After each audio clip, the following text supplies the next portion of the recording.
Hello, welcome to Jeevu's vlogs.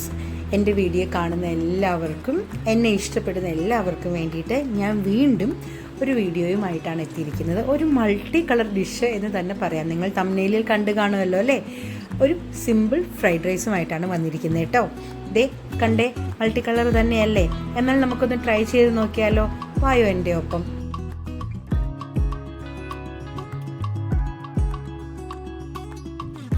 എടുത്തിരിക്കുന്നത് 250 gram long grain basmati റൈസാണ്. അത് വേവിക്കാനായിട്ടൊരു ചെരുവത്തിലിട്ട് 3/4 ചെരുവം വെള്ളം വെച്ചതിന് ശേഷം അരിയുടെ പ്രിപ്പറേഷനിലോട്ട് പോവുകയാണ്. അരി വെള്ളത്തിൽ 2 പ്രാവശ്യം കഴുകിയതിന് ശേഷം കുതിർത്താനിടണം. 10 മിനിറ്റ് കുതിർത്തിയാൽ മതി കേട്ടോ. അത് കഴിഞ്ഞിട്ട് സ്ട്രെയിനറിലോട്ട് നമുക്ക് മാറ്റി വയ്ക്കാം.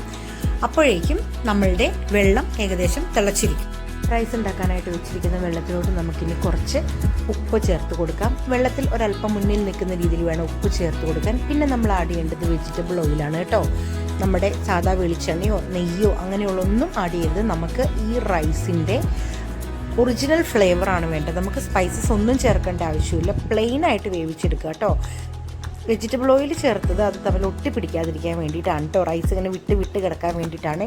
റൈസ് വേവുമ്പോൾ എപ്പോഴും നമ്മൾ വേവ് നോക്കുമ്പോൾ ഒരു 80% വേവിൽ ഇത് വാങ്ങണം. കാരണം എന്താണെന്ന് വെച്ച് കഴിഞ്ഞാൽ ഫ്രൈഡ് റൈസ് നമ്മളിങ്ങനെ ഒലത്തിയെടുക്കുന്ന പോലെയാണ് എടുക്കുന്നത്. അപ്പോൾ അത് ഒടിഞ്ഞു പോകാനുള്ള ചാൻസ് ഉണ്ട് കേട്ടോ. അതേ നമ്മൾ ആ 80% വേവായപ്പോൾ വാങ്ങിയിട്ടുണ്ട് കേട്ടോ. ഞാൻ ഇങ്ങനത്തെ ഒരു സിലിക്കോൺ സ്പാച്ചിലാണ് യൂസ് ചെയ്യുന്നത്. കാരണം അരിയൊന്നും മുറിഞ്ഞൊന്നും പോകാതിരിക്കാൻ വേണ്ടി. കുറച്ച് റൈസ് ഉള്ളെങ്കിലും നമുക്കത് നന്നായിട്ട് ഇളക്കി മറിച്ച് ഒലത്തിയെടുക്കുന്ന പോലെ വരാൻ പാകത്തിന് അല്പം വലിയ ഒരു കടായിയോ അല്ലെങ്കിൽ ഫ്രൈ പാനോ ഉരുളിയോ അങ്ങനെ എന്തെങ്കിലും ആയിരിക്കും നമുക്ക് ഏറ്റവും ഉപയോഗപ്പെടുക കേട്ടോ ഈ ഫ്രൈഡ് റൈസ് ഉണ്ടാക്കേണ്ട സമയത്ത്. അപ്പം ഞാൻ വലിയൊരു ചീഞ്ചട്ടി പോലെ അലുമിനിയത്തിൻ്റെ ഒരു കടായിയാണ് എടുത്തിരിക്കുന്നത്. അതിലോട്ട് ഞാൻ ഒരു 3-4 ടേബിൾ സ്പൂൺ നമ്മുടെ സൺഫ്ലവർ ഓയിലാണ് ഉപയോഗിച്ചിരിക്കുന്നത്. മിക്സ് ചെയ്തിരിക്കുന്ന ഗാർലിക്കും കൂടെ ഇട്ടിട്ട് ഞാൻ നന്നായിട്ട് ഗോൾഡൻ ബ്രൗൺ ആവുന്നവരെ ഒന്ന് വരട്ടി കൊടുത്തിട്ടുണ്ട് കേട്ടോ. അതിനുശേഷം ഞാൻ ഇടാൻ പോകുന്ന വെജിറ്റബിൾസാണ് ഈ കാണുന്നത്. എല്ലാം ക്യൂബായിട്ടാണ് അരിഞ്ഞു വെച്ചിരിക്കുന്നത് കേട്ടോ. അപ്പോൾ അതൊന്ന് നിങ്ങൾ ശ്രദ്ധിച്ചേ. അപ്പോൾ നമ്മുടെ ഓയിലിലോട്ട് ഞാൻ ആദ്യം ചേർത്ത് കൊടുക്കുന്നത് നമ്മുടെ ക്യാരറ്റും ബീൻസുമാണ് കേട്ടോ. അവർക്ക് ഇച്ചിരി ഒരു വേവ് കൂടുതലുണ്ട്. അത് കാരണം ക്യാരറ്റും ബീൻസുമാണ് ചേർത്ത് കൊടുക്കുന്നത്. കൂടെ 2-3 കഷ്ണങ്ങളൊക്കെ ചാടിയിട്ടുണ്ട്. എങ്കിലും ആദ്യം അതാണ് ഞാൻ മെയിനായിട്ട് ഉദ്ദേശിച്ചിരിക്കുന്നത് കേട്ടോ. നമുക്കതിന് ചെറുതായിട്ടൊന്ന് വാട്ടിയാൽ മതി. ഈ വെജിറ്റബിൾസിൻ്റെ ക്രഞ്ചിനെസ് നമുക്ക് നഷ്ടപ്പെടാതെ വേണം നമ്മൾക്കിത് ഫ്രൈഡ് റൈസിലോട്ട് ആഡ് ചെയ്യാനായിട്ട് കേട്ടോ. ചെയ്തിരുന്ന വെജിറ്റബിൾസിൻ്റെ ഒക്കെ വീഡിയോ എടുക്കാനായിട്ട് വിട്ടുപോയിട്ടോ, ക്ഷമിക്കണേ. ഈ വെജിറ്റബിൾസിൻ്റെ എല്ലാം ആ ഒരു പച്ച ഒരു ടേസ്റ്റ് അങ്ങ് മാറുമ്പോൾ തന്നെ നമ്മൾ അടുത്ത ക്യാബേജും ക്യാപ്സിക്കവും ഇതിലോട്ട് ആഡ് ചെയ്യണം. ഇത് ഞാൻ ക്യാബേജ് ആദ്യമേ ആഡ് ചെയ്യാത്തതിൻ്റെ കാരണം ക്യാബേജ് പെട്ടെന്ന് അങ്ങ് വെന്ത് ഉടഞ്ഞു പോകും. അപ്പോൾ നമുക്ക് ആ ക്രഞ്ചിനെസ് കിട്ടത്തില്ല. ക്യാബേജിൻ്റെ എക്സാക്റ്റ് ഫ്ലേവർ നമുക്ക് കിട്ടാതെ പോകും. അതുപോലെ തന്നെയാണ് കേട്ടോ നമ്മുടെ ക്യാപ്സിക്കത്തിൻ്റെ കാര്യവും. അപ്പം ഞാനൊരു അല്പം എടുത്ത് മാറ്റി വെച്ചിട്ടുണ്ട്. ലാസ്റ്റ് ഒന്ന് ഗാർണിഷ് ചെയ്യാൻ വേണ്ടിയിട്ടാട്ടോ. അതെ അതിലോട്ട് ബാക്കി ഉണ്ടായിരുന്ന ഒണിയനും ക്യാബേജും എല്ലാം ഞാൻ ചേർത്ത് കൊടുത്തിട്ടുണ്ട്. ഇപ്പം നമ്മളുടെ വെജിറ്റബിൾ ഫ്രൈഡ് റൈസിന് ആവശ്യമായിട്ടുള്ള എല്ലാ ഇൻഗ്രീഡിയൻസും വന്നിട്ടുണ്ട്. ഇതുവരെയുള്ളൂ വെജിറ്റേറിയൻസിന് കേട്ടോ. നോൺ വെജിറ്റേറിയൻസിന് വേണമെങ്കിൽ നമുക്കിതിലോട്ട് മറ്റു പലതും, അതായത് മുട്ട സ്ക്രാമ്പിൾ ചെയ്തതോ അല്ലെങ്കിൽ നമുക്ക് ചിക്കൻ എല്ലാം ചെറുതായിട്ട് കൊത്തിയെരിഞ്ഞ് നമ്മൾ മസാലയെല്ലാം പറ്റി വറുത്ത് വെച്ചിരിക്കുന്നതോ എന്ത് വേണമെങ്കിലും നമുക്ക് ഇതിലോട്ട് ആഡ് ഓൺ ചെയ്യാം കേട്ടോ. ഞാനിവിടെ മുട്ട മാത്രമാണ് എടുക്കുന്നത്. വേറൊരു പാനിലോട്ട് ഞാൻ ഈ വെജിറ്റബിൾ ഓയിൽ തന്നെ അത്യാവശ്യം നല്ല രീതിയിൽ 1-1.5 ടേബിൾ സ്പൂൺ തന്നെ ഞാൻ ഒഴിച്ചിട്ടുണ്ട് കേട്ടോ. എങ്കിലാണ് നമുക്ക് ഈ മുട്ട നല്ല തിക്കായിട്ട് സ്ക്രാമ്പിൾ ചെയ്ത് വരത്തുള്ളൂ. ഞാനിപ്പോൾ ഒരു 2-3 മുട്ട എടുത്തിട്ടുണ്ട്. അതിൻ്റെ ഉള്ളിലോട്ട് ഒരല്പം ഉപ്പ് മാത്രം ഒഴിച്ചിട്ടാണ് ഞാൻ സ്ക്രാമ്പിൾ ചെയ്തെടുക്കുന്നത് കേട്ടോ. നമുക്ക് അതിൻ്റെ ഉള്ളിലോട്ട് വേണമെങ്കിൽ കുരുമുളക് പൊടി ആഡ് ചെയ്ത് കൊടുക്കാവുന്നതാണ് കേട്ടോ, ഫ്ലേവറിനും ടേസ്റ്റിനൊക്കെ വേണ്ടിയിട്ട്. ഞാനിവിടെ മുട്ടയിൽ ഉപ്പ് മാത്രമേ ചേർത്തിട്ടുള്ളൂ. എടുത്തതിന് ശേഷം നമുക്ക് വെജിറ്റബിളിൻ്റെ ഉള്ളിലോട്ട് ഇട്ട് കൊടുക്കാം. നമുക്ക് ഈ ആദ്യമേ തന്നെ മിക്സ് ചെയ്ത് ഗാർലിക്ക് നമ്മൾ ഒന്ന് വരട്ടിയെടുത്തപ്പോൾ നമുക്ക് വേണമെങ്കിൽ അതിലോട്ട് തന്നെ മുട്ട ആഡ് ചെയ്ത് കൊടുക്കാമായിരുന്നു. പക്ഷേ അല്ലെങ്കിൽ ആദ്യമേ തന്നെ എണ്ണ ഒഴിച്ചപ്പോൾ തന്നെ മുട്ട അതിൽ പൊരിച്ചെടുത്ത് മാറ്റി വെച്ചാൽ മതിയായിരുന്നു. പക്ഷേ ഞാനിങ്ങനെ സെപ്പറേറ്റ് ആട്ടോ ചെയ്തത്. നിങ്ങൾക്ക് വേണമെങ്കിൽ ഒരു പാത്രത്തിൽ തന്നെ എല്ലാം സെറ്റ് ചെയ്തെടുക്കാം.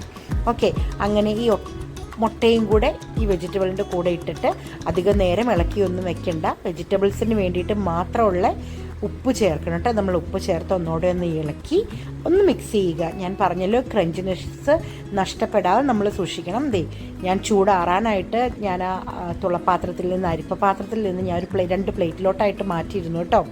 അപ്പം നമ്മൾ ആ ചോറെല്ലാം അതിൻ്റെ ഉള്ളിലോട്ട് ഇട്ട് കൊടുക്കുക കേട്ടോ. വേവ് അധികമായി പോകാതിരിക്കാനാട്ടോ ഒരു പ്ലേറ്റിലോട്ട് മാറ്റി പെട്ടെന്ന് നമുക്കൊന്ന് ഫ്രിഡ്ജിലൊക്കെ വെച്ചിട്ട് എടുക്കാനുള്ളൊരു അവസരമൊക്കെ ഉണ്ട്. അത് ഇത്രയും നല്ലതായിരിക്കും.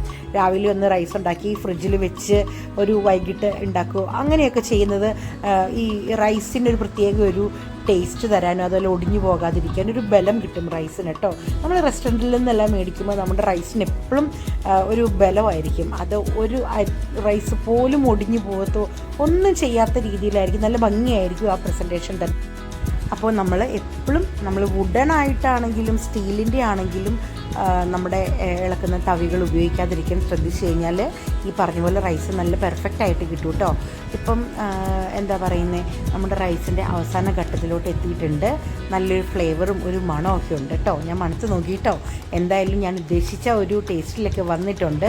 എല്ലാ റൈസിലും നമ്മളൊഴിച്ച ഓയിലും വെജിറ്റബിൾസ് എല്ലാം നന്നായിട്ട് മിക്സായി ഒന്ന് നന്നായിട്ട് ചൂടായി വന്നാൽ മതി. ഒത്തിരി നേരം ഇട്ട് ഉണക്കുകയോ ചോറുകളൊന്നും ഒടിച്ച് കളയുകയൊന്നും ചെയ്യരുത് കേട്ടോ. ദേ ഇപ്പം എൻ്റെ ഫ്രൈഡ് റൈസ് വന്നിരിക്കുന്ന ഈ ഒരു രീതിയിലാണ്. നല്ല ഭംഗിയുണ്ട്, നല്ല വൈറ്റ് കളറാണ് കേട്ടോ, നല്ല ഭംഗിയുണ്ട്. നമ്മൾ ഒരു സ്പൈസസ് യൂസ് ചെയ്യരുത് കേട്ടോ ഇത് ഇങ്ങനെയൊരു ഫ്രൈഡ് റൈസാണ്. വീണ്ടും ഞാൻ വേറൊരു ഫ്രൈഡ് റൈസിൻ്റെ റെസിപ്പിയുമായിട്ട് നിങ്ങളുടെ അടുത്തോട്ട് വരാം. അതിൽ നമ്മളുടെ ക്യാരറ്റ്, നമ്മുടെ ഓണിയൻ എല്ലാം വറുത്തിട്ടിട്ട് നെയ്യൊക്കെ ചേർത്തിട്ടുള്ളൊരു ഫ്രൈഡ് റൈസ്. ഇതിലോട്ട് സ്പ്രിംഗ് ഓണിയൻ ആഡ് ചെയ്ത് കൊടുക്കാം കേട്ടോ. എൻ്റെ കയ്യിൽ സ്പ്രിംഗ് ഓണിയൻ ഇല്ലായിരുന്നു, അത് കാരണം ഞാൻ ആഡ് ചെയ്തിട്ടില്ല. പിന്നെ ഫ്രൈഡ് റൈസ് പലതരത്തിൽ നമുക്ക് റെസ്റ്റോറൻറ്റ്സിൽ കിട്ടും, അല്ലെങ്കിൽ പല കളറിൽ കിട്ടും, പല ഫ്ലേവറിൽ കിട്ടും. ഇവിടെ വെച്ചിട്ട് നമുക്ക് സെർവിങ് ഡിഷിലോട്ട് മാറ്റുന്നതിന് മുമ്പ് നമുക്ക് ഇവരുടെയൊക്കെ മുഖച്ചായ പല രീതിയിൽ മാറ്റാം. ഞാനൊരു ഐഡിയ തരട്ടെ. നമുക്കിതിലോട്ട് കുറച്ച് സ്പൈസി ആക്കാനായിട്ട് കുരുമുളക് പൊടി ഇടാം കേട്ടോ. അവസാനമായിട്ട് കുരുമുളക് പൊടി ഇട്ട് ആ ഒരു ഫ്ലേവറിൽ നമുക്ക് എടുക്കാൻ പറ്റും. അതുപോലെ തന്നെ ഡാർക്ക് സോയാ സോസ് ഒഴിച്ച് ആ ഒരു കളറിൽ ഫ്ലേവറിലും എടുക്കാൻ പറ്റും. പിന്നെ നമ്മുടെ റെഡ് ചില്ലി സോസ് ഒഴിച്ച് കഴിഞ്ഞാൽ ആ ഒരു എന്താ പറയുക ഒരു സ്പൈസി ആക്കി എടുക്കാൻ പറ്റും. അങ്ങനെ പലതരത്തിൽ ഈ റൈസിനെ നമുക്ക് കൺവേർട്ട് ചെയ്യാം കേട്ടോ. ദേ ഞാനിവിടെ സെർവിങ് ഡിഷിലോട്ട് മാറ്റിയിട്ടുണ്ട്. ഒന്ന് നോക്കിക്കേ എന്ത് ഭംഗിയാണെന്ന്. ഞാൻ ഫ്രൈഡ് റൈസ് സ്വീറ്റ് കെച്ചപ്പിൻ്റെ കൂടെയോ അല്ലെങ്കിൽ നമുക്ക് നോൺ വെജ് ഡിഷസിൻ്റെ കൂടെയോ അല്ല നമുക്ക് വെറുതെ ഇങ്ങനെ തന്നെ കഴിക്കാൻ നല്ല ടേസ്റ്റാണ് കേട്ടോ. ഞാനിവിടെ ഒരല്പം കുരുമുളക് പൊടി മാത്രമാണ് യൂസ് ചെയ്തിരിക്കുന്നത്. കാരണം എൻ്റെ വീട്ടിൽ 2 കുഞ്ഞുമക്കളുണ്ട്, അവരെ കൂടെ ഉദ്ദേശിച്ചാണ് കേട്ടോ. 2 കുഞ്ഞുമക്കൾക്കും ഫ്രൈഡ് റൈസ് ഭയങ്കര ഇഷ്ടമാണ്. അപ്പോൾ നമുക്ക് അവരെയും കൂടി ഒന്ന് പരിഗണിക്കണമല്ലോ. അപ്പോൾ നിങ്ങൾക്ക് ഇഷ്ടമുള്ള രീതിയിൽ നിങ്ങൾക്ക് സ്പൈസി ആക്കി എടുക്കാം കേട്ടോ. വീഡിയോസ് ഇഷ്ടമായെങ്കിൽ ലൈക്ക് ചെയ്യാൻ മറക്കരുത്. നിർദ്ദേശങ്ങൾക്ക് പരാതികൾക്കും കമൻറ്റ് ബോക്സ് ഉണ്ട്. ഫ്രണ്ട്സിനും ഫാമിലി മെമ്പേഴ്സിനും അയച്ചു കൊടുക്കാൻ മറക്കല്ലേ. Thank you for watching. By.